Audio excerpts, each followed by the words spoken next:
মৃতপ্রায় রেলকে উজ্জীবিত করতে 2 দফায় 30 বছর মেয়াদী মহাপরিকল্পনা হাতে নেয় আওয়ামী লীগ সরকার। এ সময় রেলের বিনিয়োগ ছাড়াই অতীতের সব রেকর্ড। গত 14 বছরে বাস্তবায়িত হয় 90টি প্রকল্প, যাতে খরচ হয় 1.5 লাখ কোটি টাকা। এরপরও 75% মেয়াদ উত্তীর্ণ ইঞ্জিন, 60% ঝুঁকিপূর্ণ রেল লাইন, কোচ সংকট আর লোকসান নিয়ে চলছে রাষ্ট্রীয় এই প্রতিষ্ঠান।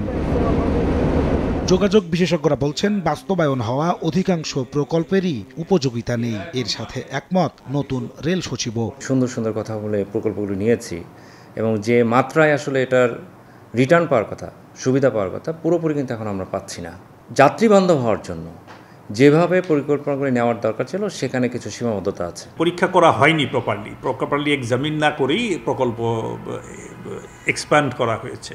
মহাপরিকল্পনার অংশ হিসেবে 2045 সালের মধ্যে ভোলা বাদে সব জেলাতে করা হবে রেল লাইন সম্প্রসারণ। বিদ্যমান সকল মিটার গেজ লাইনকে ডুয়েল গেজে রূপান্তর করা হবে। অন্যদিকে 4500 কোচ আর 5000 ওয়াগন কেনার পরিকল্পনা রেলের। যোগাযোগ বিশেষজ্ঞরা বলছেন, এগুলো বাস্তবায়ন করতে শুধু অবকাঠামোগত উন্নয়নকেই প্রাধান্য দেওয়া হয়েছে। আধুনিক রেল ব্যবস্থা গড়তে মহাপরিকল্পনা সংস্কারের দাবি তাদের। বিনিয়োগটা অনেক ভারী শুধু অবকাঠামোর পিছনে, কিন্তু রেল পরিচালনা করার জন্য আধুনিকায়নের প্রয়োজন আছে, এখানে প্রযুক্তি নির্ভরশীলতার প্রয়োজনীয়তা আছে।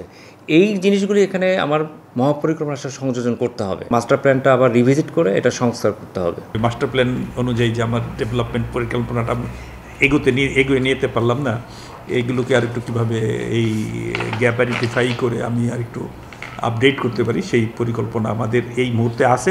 মহাপরিকল্পনার অংশ হিসেবে এই মুহূর্তে রেলে 29টি প্রকল্প চলমান, যার খরচ ধরা হয়েছে 1,38,000 কোটি টাকা।